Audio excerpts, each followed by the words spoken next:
సద్గురు సాయి పరబ్రహ్మణే నమః. అసతో మా సద్గమయ తమసో మా జ్యోతిర్గమయ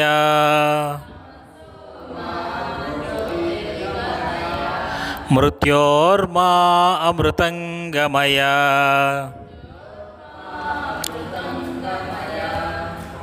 సాయి బంధువులారా, భారతదేశం యొక్క నినాదం సత్యం వద ధర్మం చెర.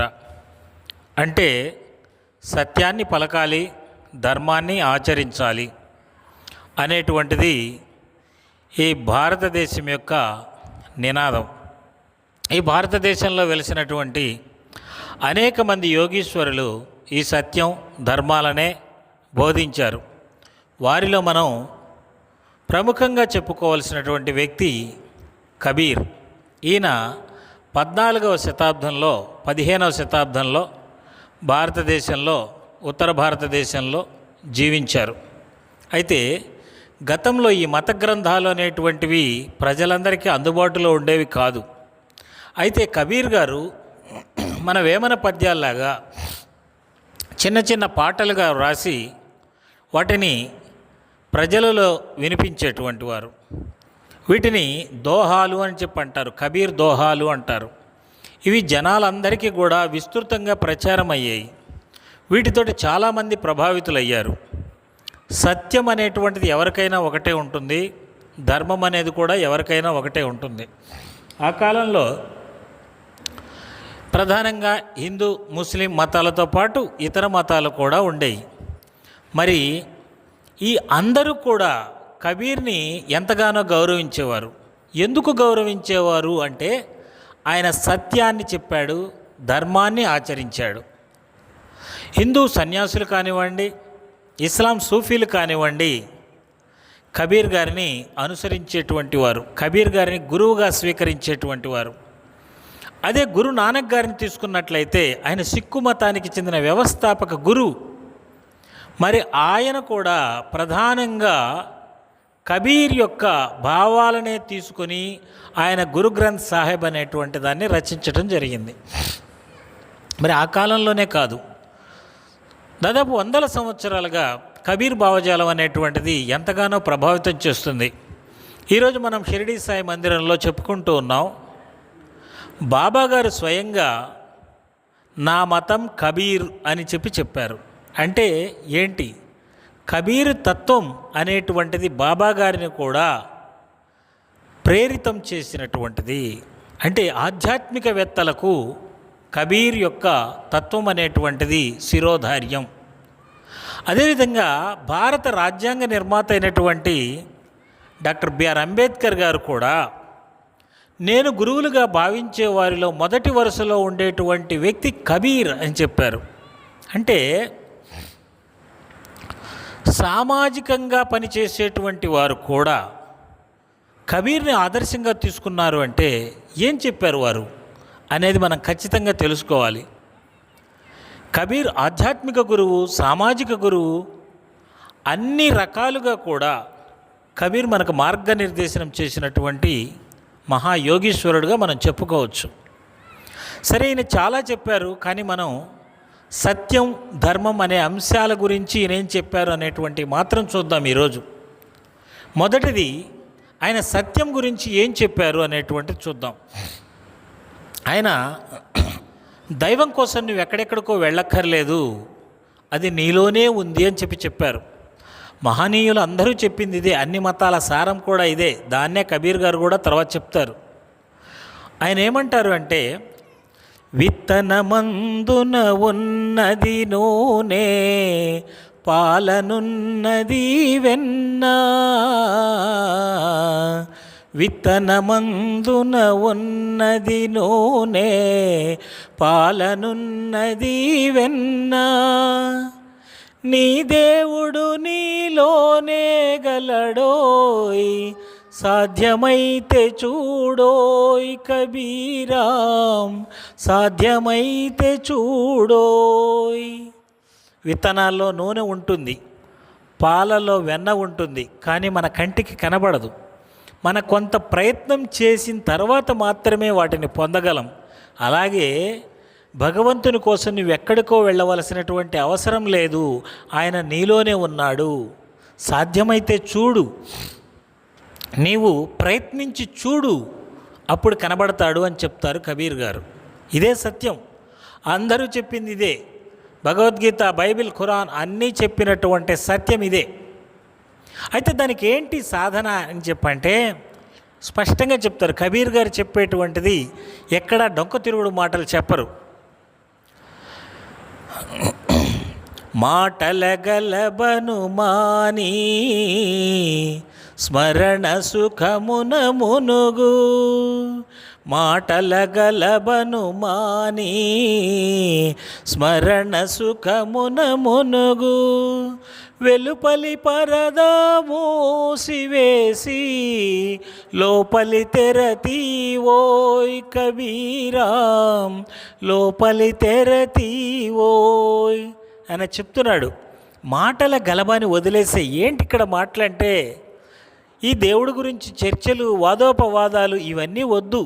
నువ్వు దైవాన్ని చూడాలనుకుంటే స్మరణ, నువ్వు ఎవరిని నమ్ముతావో మాకు అనవసరం, ఆ దైవాన్ని స్మరించుకుంటూ ఉండు. వెలుపలి పరదా మూసేయమంటున్నాడు. అంటే ఏంటంటే బయట నుంచి వచ్చేటువంటి ఆలోచనలు, కోరికలు ఎక్కడి నుంచి వస్తాయండి? మనకి బయట అనేక విషయాల్ని మనం చూస్తూ ఉంటాం, కళ్ళతోటి చెవులతోటి వింటూ ఉంటాం. ఈ ఇంద్రియాలు చూసినటువంటి అవి కావాలి అని మనల్ని బయటికి లాగుతూ ఉంటాయి. అందుకని ఆయన ఏమంటున్నాడంటే బయటి పరదాను మూసేసి ఏం చేయాలంటే లోపలి తెర తీయబోయి అంటున్నాడు. ఏంటి లోపలి తెర అంటే, మనకు ఆ దైవానికి ఒక అడ్డుపొర ఉంది. ఆ అడ్డుపొర అంటే ఏమిటి అంటే అహంకారం, అహం అనేటువంటిది. ఈ అహం అనేది ఎలా ఏర్పడుతుంది? చిన్నప్పుడు మనకి లేదే పుట్టినప్పుడు అంటే మనం ఈ బయట చూసేటువంటి రకరకాల విషయాల వలన అనేక రకాలైన ఆలోచనలు మనలో పేరుకొని పోతాయి. ఈ ఆలోచనలన్నీ కలిసి మనకి అహాన్ని రూపొందిస్తాయి. కాబట్టి అహాన్ని తొలగించుకోవడం అంటే ఈ ఆలోచనలన్నింటినీ వదిలేసినట్లయితే, ఆ తెరను నువ్వు తీసేసినట్లయితే నీ మనసులో ప్రకాశించే శుద్ధ చైతన్యమే భగవతత్వం అని చెప్తూ ఉన్నారు. ఆ శుద్ధ చైతన్యాన్నే నిర్వాణమని బుద్ధుడు అన్నాడు. మరి భగవద్గీత, బైబిల్, ఖురాన్ ఏమన్నాయంటే వేరు వేరే పేర్లతోటి దైవం అని పిలిచాయి. కాబట్టి నువ్వు ఆ విధమైన సాధన చెయ్యి అంటారు కబీర్ గారు. మరి ఇంకా ఏం చెప్తున్నాడో చూడండి. రాతి ప్రతిమలో రాముడు ఉంటే కొండనెందరో దేవుళ్ళుండరా, వెలుపలి రాముని వెతకుటమాని ఆత్మారాముని గనుమా కబీరాం, ఆత్మారాముని గనుమా. మనం విగ్రహాన్ని దేనికి ఏర్పాటు చేసుకుంటాం? హిందూ మతంలో ప్రధానంగా విగ్రహాన్ని ఆరాధిస్తారు. విగ్రహం అంటే రాతిలో మనం దేవుడు ఉంటాడు అనుకోవటం కాదు. ఆ రాతి ప్రతిమ ద్వారా మన మనసులో ఆ రూపాన్ని ప్రతిష్ఠించుకొని మన మనసులో ధ్యానించుకోవడానికి ఉపయోగించుకోవాలి దానిని అని కబీర్ గారు చెప్తూ ఉన్నారు. నువ్వు రాముడు కోసం రాళ్లలోనో బయటో ఎక్కడో వెతకకు, నీ మనసులోనే ఉన్నాడు ఆత్మారాముడు. ఆ ఆత్మారాముడిని తెలుసుకోవాలంటే నువ్వు దేన్ని తొలగించాలి? ఈ అహాన్ని తొలగించాలి అని చెప్పారు హిందువులకు. అలాగే గట్టిగా అల్లాని పిలవాలా, మౌన ప్రార్థనను అల్లా వినడా, నీ మదిలోనే అల్లా కలడోయ్, నిరతము స్మరించు కబీరాం, నిరతము స్మరించు. పెద్దగా అల్లా అని ప్రార్థించవలసినటువంటి అవసరం లేదు అంటాడు కబీర్ గారు. ఎందుకంటే ఆయన నువ్వు మనసులో స్మరించుకున్నా అల్లాకి వినపడుతుంది. అసలు అల్లా ఎక్కడ ఉన్నాడో తెలుసుకో నువ్వు ముందు అంటారు కబీర్ గారు. ఎక్కడ ఉన్నాడు అంటే నీ మదిలోనే ఉన్నాడు, నీ మనసులోనే ఉన్నాడు. దానికి అడ్డుగా ఉన్నదేంటి? అహంకారం. ఈ ఆలోచనల దొంతరలను తొలగించడానికి నిరంతరం ఆ శుద్ధ చైతన్య స్వరూపం అల్లా అని చెప్తున్నావు కదా, దానిని స్మరించు అని చెప్పి ముస్లింలకు బోధిస్తాడు. అలాగే పరలోకముకై బయట వెదకకు, నీ మదిలోనే కలదు అది, అహమును వదిలిన నీ మదిలోనే దైవము కనబడును కబీరా, దైవము కనబడును. ఎక్కడుంది పరలోకం?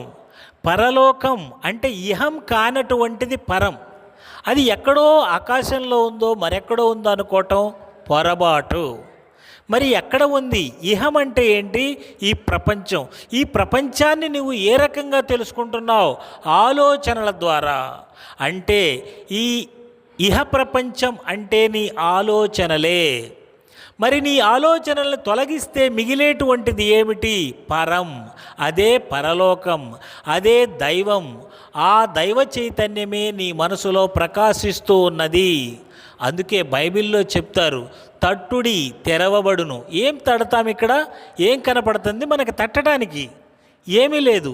నీ మనసుకి, నీ మనసులోని ఆలోచనలకి, ఆ శుద్ధ దైవ తత్వానికి మధ్యలో అహంకారం అనే ఆలోచనల పొర ఉంది.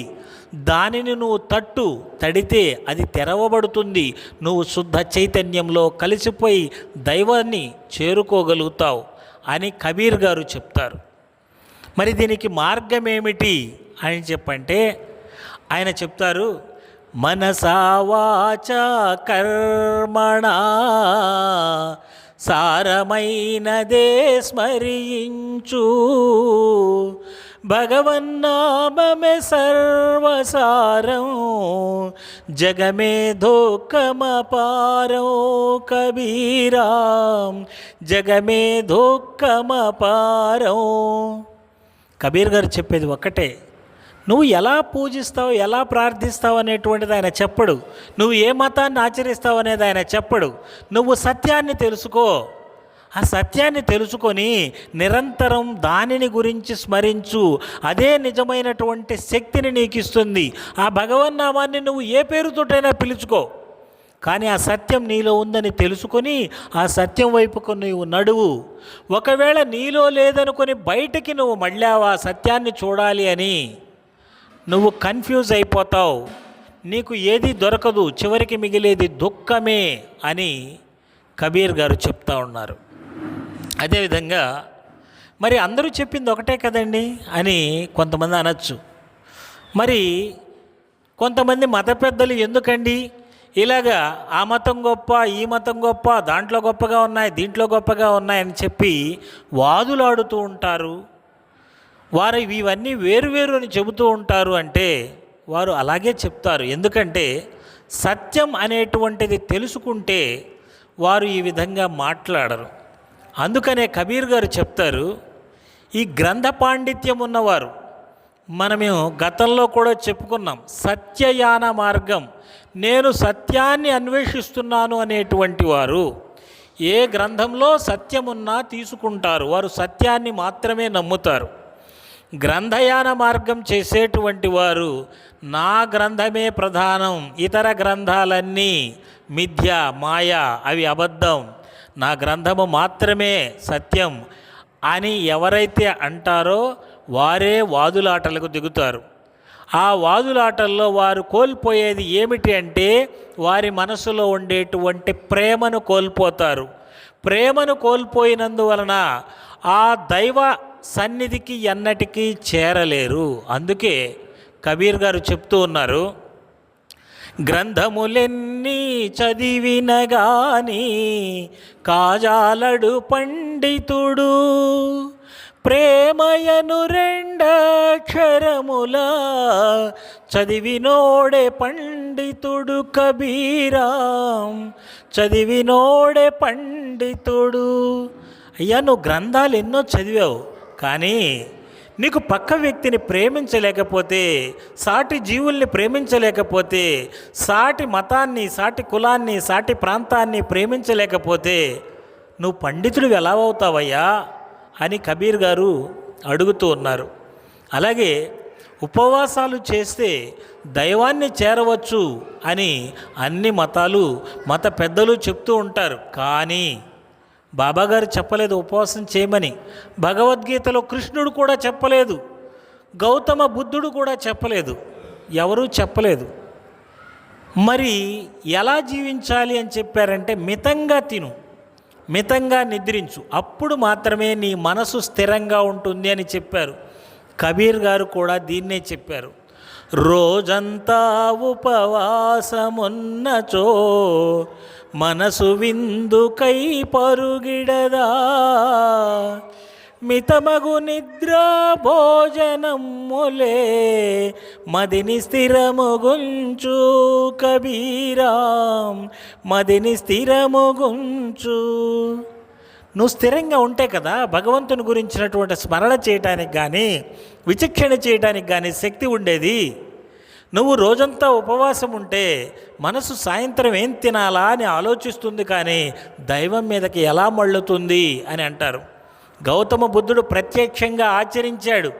ఆయన దాదాపు కొన్ని రోజుల పాటు ఆహారం లేకుండా చిక్కి శల్యమైపోయాడు. ఈ ఉపవాసాల వల్ల ఏ విధమైన ఉపయోగం లేదు అని తేల్చి చెప్పారు చివరికి. ఇది కబీర్ గారు నిర్మోహమాటంగా ఆయన ఏ మతాన్ని ప్రేమించడు, ఏ మతాన్ని ద్వేషించడు, సత్యం మాత్రమే చెప్తారు.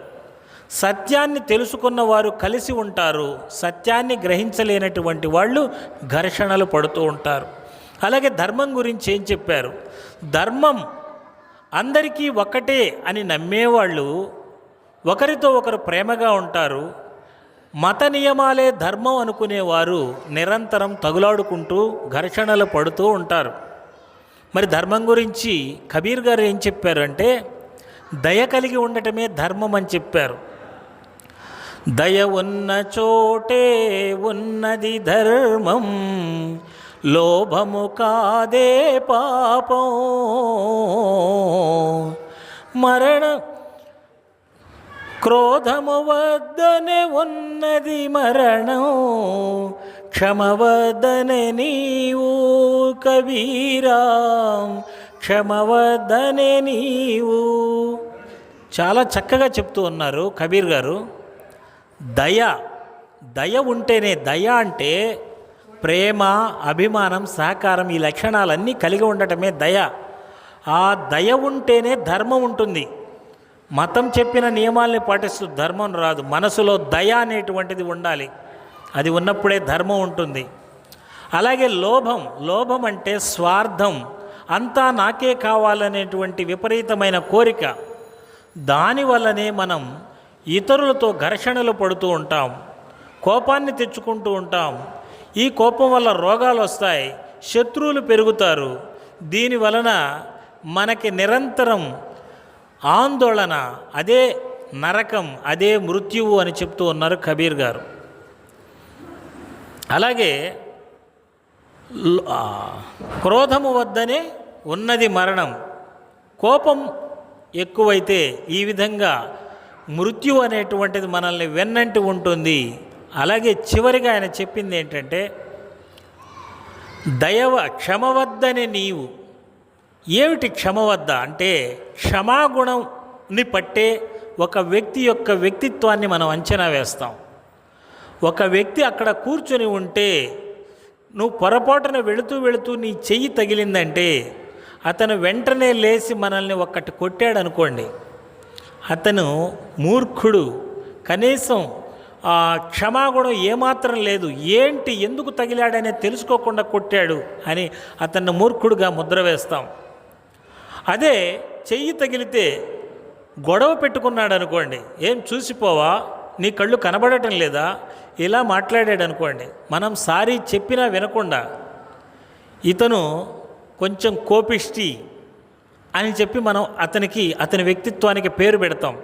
అలా కాకుండా మనం చెయ్యి తగిలి సారీ చెప్తానే పర్వాలేదులే అన్నాడు అనుకోండి, అతను మంచి వ్యక్తి అనేటువంటి ముద్ర వేస్తాం. కాబట్టి క్షమాగుణం అనేటువంటిది మన వ్యక్తిత్వాన్ని నిర్ణయిస్తుంది అని కబీర్ గారు చెప్తూ ఉన్నారు. అలాగే ఎలా మాట్లాడాలో కూడా చెప్తూ ఉన్నారు. చాలా చక్కగా చెప్పారు. పలికే పలుకెట్లుండాలి, శాంతిని నెలకొల్పాలి. పలికే పలుకెట్లుండాలి, శాంతిని నెలకొల్పాలి. పరుల శాంతిని కోరుతూ మనమే శాంతిని పొందెదము కబీరాం, శాంతిని పొందెదము. ఇక్కడ జాగ్రత్తగా చూడండి, మనం పలికే పలుకు అవతల వారికి శాంతిని కలిగించాలంటే ప్రేమగా మాట్లాడాలి. అప్పుడు మాత్రమే వారు శాంతి పొందుతారు. వారి మాటలు కూడా శాంతివంతంగా బయటకు వస్తాయి. వాటి వలన మనం కూడా శాంతిని పొందుతాం. అలా కాకుండా మనం విసురుగా మాట్లాడితే అటు నుంచి కూడా అదే విధమైన సమాధానం వస్తుంది. ధర్మం అంటే ఇదే. ఒరులేయవి ఎనరించిన నరవర ఎప్రియము తన మనంబున కగున్ తానొరులకునవి సేయకునికి పరాయణము పరమ ధర్మ పదములకెళ్ళనన్నారు. అంటే ఇతరులు నీతో ఎలా ప్రవర్తిస్తే నీవు బాధపడతావో అలా నీవు ఇతరులతో ప్రవర్తించకుండా ఉండడమే ధర్మం అని చెప్తా ఉన్నారు. అదే కబీర్ గారు తన పాటలో చెప్పారు. అలాగే పని ఎలా చేయాలి, మాట ఎలా ఉండాలి, పని ఎలా చేయాలనేది కూడా చెప్పాడు. రేపటి పని నీ నాడే చేయి, నేటి పనిని ఈ క్షణమే చేయి. ఏ క్షణమున ఏ ప్రళయము వచ్చో జాగుసేయవలదు కబీరాం, జాగుసేయవలదు. ఇక్కడ రేపు చేయాలనుకున్న పని ఈరోజు ఖాళీ ఉంటే ఈరోజు చేసి, తర్వాత చేద్దాం అనుకున్న పని ఇప్పుడు ఖాళీ ఉంటే ఇప్పుడే చేసి. రేపు అంటున్నావు, ఏ క్షణంలో ఏ ప్రళయం వస్తుందో తెలియదు. కాబట్టి నీవు చెయ్యాలనుకున్న పనిని వెంటనే చేసేయి అని కబీర్ గారు చెప్తూ ఉన్నారు. చూడు ఎంత చక్కటి ధర్మబోధో. శీలవంతుడే శ్రేష్ఠుడు సకల రత్నములగని, ముల్లోకపు సిరి సంపదలన్నీ శీలమందెగలవోయ్ కబీరాం, శీలమందెగలవోయ్. చూడండి, మనం ఎప్పుడైనా సరే మనతో మంచిగా మాట్లాడేవాళ్ళని, మంచిగా ప్రవర్తించే వాళ్ళ దగ్గరికి వెళ్ళి మాట్లాడాలని కోరుకుంటాం. బాగా డబ్బున్న వాడి దగ్గరికి వెళ్ళి మాట్లాడాలని కోరుకోలేం. ఎందుకంటే అతను దగ్గరికి రానివ్వలేదనుకోండి, అతనికి శీలం లేదనుకోండి, అతని మంచితనం లేదనుకోండి, అతని దగ్గరికి వెళ్ళలేం. అతను ధనికుడైనా పేదవాడైనా అతని గుణం మంచిదైతే మాత్రమే మనం వెళ్తాం. అందుకని కబీర్ ఏం చెప్పారంటే, అన్ని సంపదల కంటే ఈ గుణమే ప్రధానం అని చెప్పారు. కాబట్టి మనం మన యొక్క గుణాన్ని మెరుగుపరుచుకోవాలి. ఏ మతాన్ని ఆచరించినా, ఏ దైవాన్ని ఆరాధించినా మనం మెరుగుపరుచుకోవాల్సింది ఏంటంటే మన గుణగణాలని మెరుగుపరుచుకోవాలి అనేటువంటిది కబీర్ గారు చెప్పారు. ఇదే ధర్మం. ఇది ధర్మం అని మనం అంగీకరిస్తే కుల మత జాతి ప్రాంత లింగ భేదాలకు అతీతంగా మనందరం కలిసి ఉంటాం. కాదండి, ఇది కాదు ధర్మం అంటే. మతంలో ఏదైతే చెప్పారో, ఏ పూజలు చెప్పారో, ఏ ప్రార్థనలు చెప్పారో, ఏ రకమైన విధానాలు చెప్పారో వాటిని అనుసరించడమే ధర్మం అని మనం అనుకున్నాం అనుకోండి, నిరంతరం ఘర్షణలు జరుగుతూనే ఉంటాయి. కాబట్టి కబీర్ గారు సత్యం ధర్మం అనేటువంటి విషయాల్ని స్పష్టంగా చెప్పారు. ఈరోజు మనం మన జ్ఞానసాయి మందిరంలో కబీర్ గారిని గుర్తు చేసుకుని వారు చెప్పిన సత్యం ధర్మం అనేటువంటి అంశాలని మనం ఇక్కడ స్మరించుకునేటువంటి అవకాశం కలిగినందుకు మరొకసారి మీ అందరికీ ధన్యవాదాలు తెలియజేసుకుంటూ ముగిస్తున్నాం. సర్వే జనా సుఖినో భవంతు, లోకా సమస్తా సుఖినో భవంతు, సమస్త సన్మంగళాని భవంతు, సత్య దిగ్విజయ ప్రాప్తిరస్తు, ధర్మ దిగ్విజయ ప్రాప్తిరస్తు, శాంతిరేవ శాంతిరస్తు. ఓం శాంతి శాంతి శాంతి.